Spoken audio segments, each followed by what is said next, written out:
Hello. I'm going to try my best to, now I haven't reviewed this, so if I make some mistakes, I apologize. I will do better next time. I'm going to try to hold the camera and hopefully it stays in focus. I want to explain in a tiered way the renin-angiotensin-aldosterone system, or however they call it, RAAS. Some people say RAAS system. I think it sounds better, but obviously the S is redundant. It's renin-angiotensin-aldosterone system. But I'm going to say RAAS system because it sounds better than just saying RAAS. So, to start, I guess it really involves three components. So that is the kidney, or the renal component, and the way that I interpret it, that's going to also include the adrenal gland because it sits on top of the kidney, the lungs, and then with this, I'm going to caveat systemic.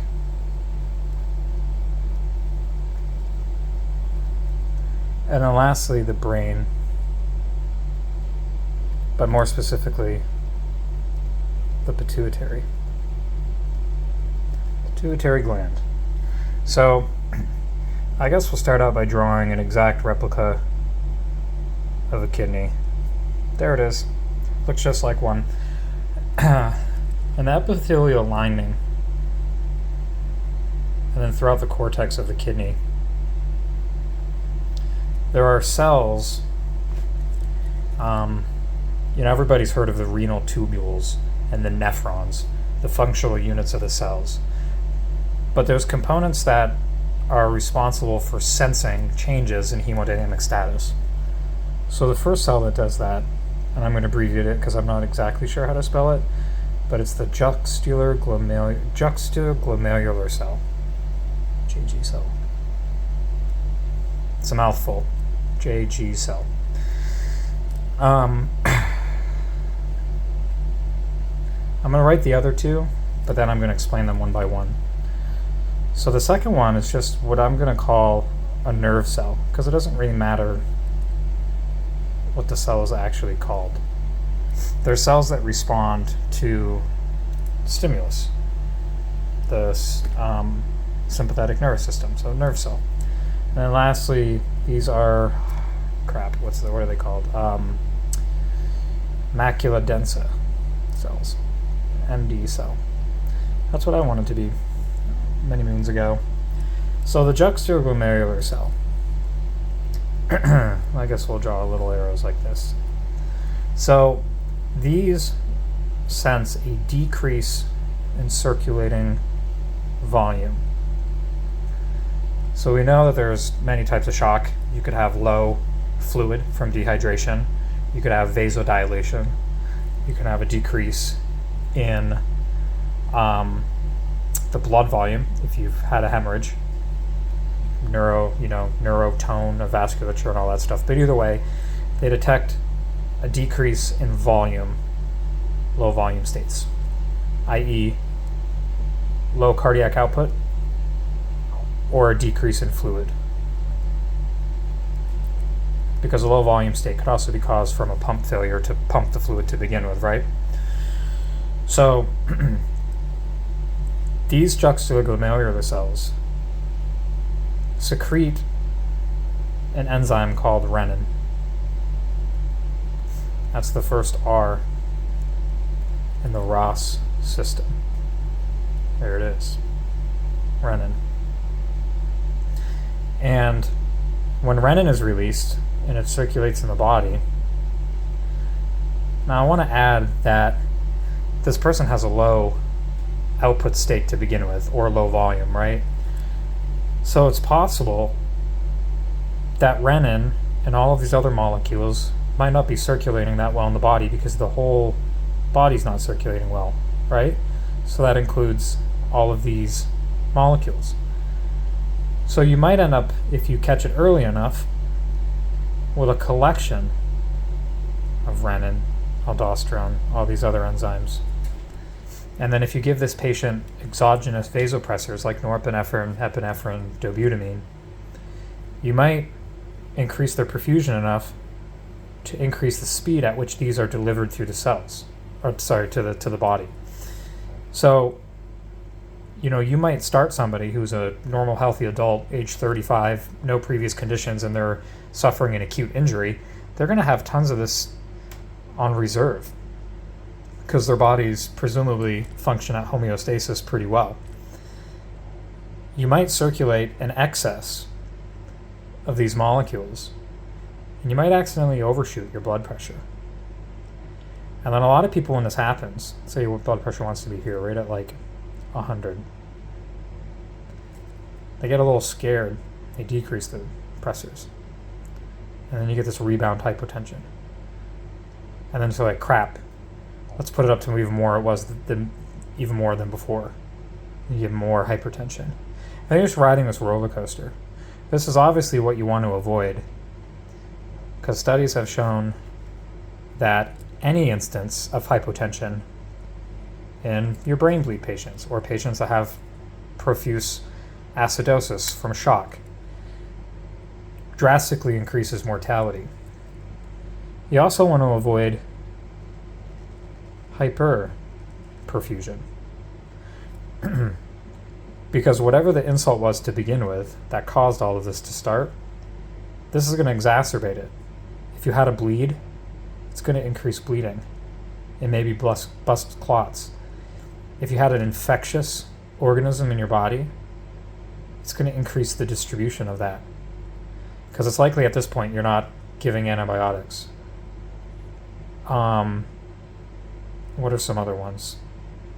Whatever the insulting injury or agent is, hyperperfusion is going to increase that, right? If you're having a heart attack or you have myocardial ischemia, it's going to increase your myocardial oxygen demand. It's going to make your condition worse. So you obviously want to avoid hyperperfusion, and you want to avoid hypoperfusion. Now, there's obviously some patients that don't fit into these categories very well.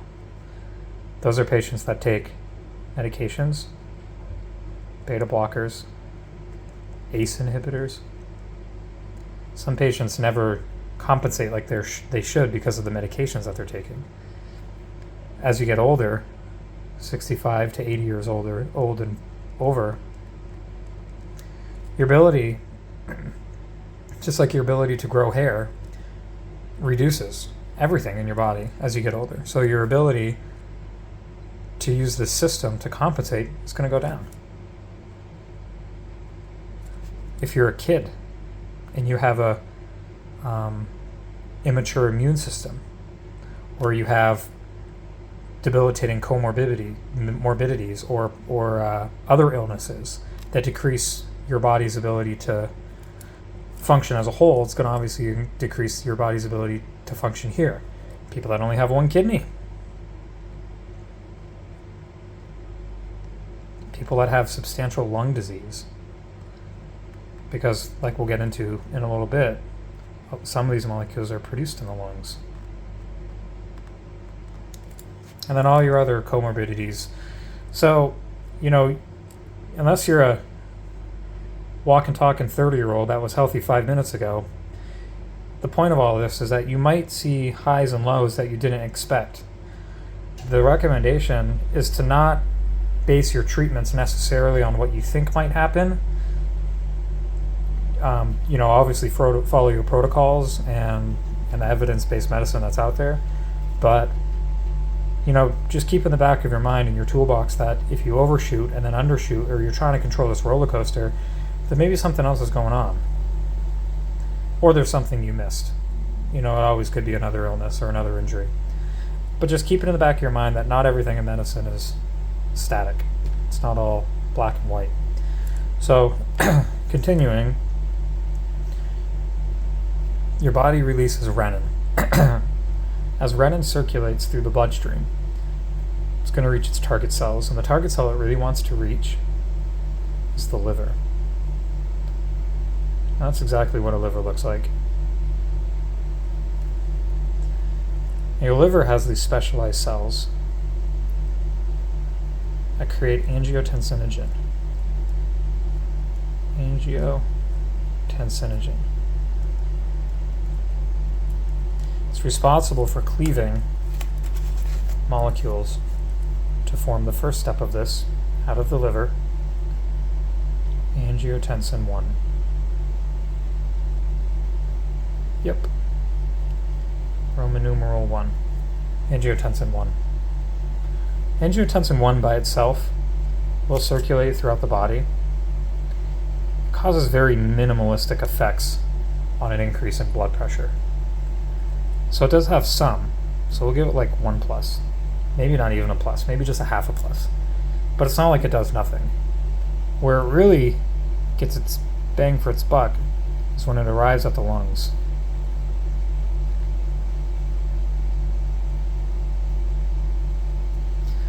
There's hyperconcentrated levels of angiotensin converting enzyme, or ACE, in the lungs. And when you think about it, that makes sense. Where would you want the concentration of this molecule, where it has an effect, to occur in the body? You'd want it to be somewhere near or centrally located to the target organ that's going to push it out to the body. So you wouldn't want this to be concentrated in a finger, because as you're clamping down and sending blood to the areas of the body that need it the most, i.e. the heart, lungs, the brain, blood's going to get shunted and it's not really going to exist there. So I think over time we've just developed this as kind of like the evolutionary, that's where we want it to work, so that's where it is. So in the lungs, angiotensin converting enzyme is going to convert angiotensin 1 into angiotensin 2. Here's where the real systemic effects occur. As this is circulated in the body, it's going to cause widespread vasoconstriction. I'm not talking about pulmonary arteries specifically, or the veins specifically, like nitro has an effect. I'm talking just potent vasoconstriction everywhere. Everything clamps down. And it increases your blood pressure. It increases the amount of pressure that blood is exerting on the walls, which increases its perfusion, or rather diffusion of oxygen out. It increases the speed at which blood flows through, and so oxygen is diffused. It's your body's way to try to increase cellular oxygenation. So, as angiotensin 2 is circulating through the body, it has its widespread vasoconstriction effects, but it also targets other organs. Here's where the lungs and the brain come into play. So, it's also going to circulate, and then when it gets up to the brain, and when it gets to the lungs, I'm sorry, not the lungs, when it gets to the kidney, but not just the kidney, specifically the adrenal gland. It sits on top of the kidney.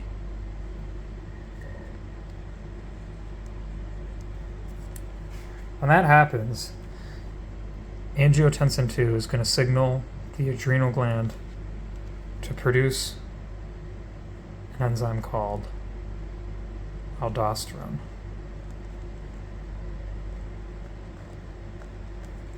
Aldosterone is going to contribute, and this is the other A.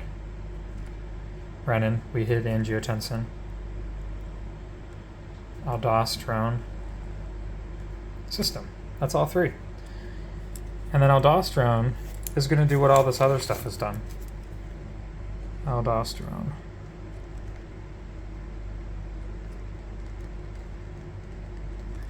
It's going to increase vasoconstriction. It's going to increase water reabsorption and increase salt reabsorption in the renal tubules. So for a multitude of reasons, aldosterone is going to increase volume status.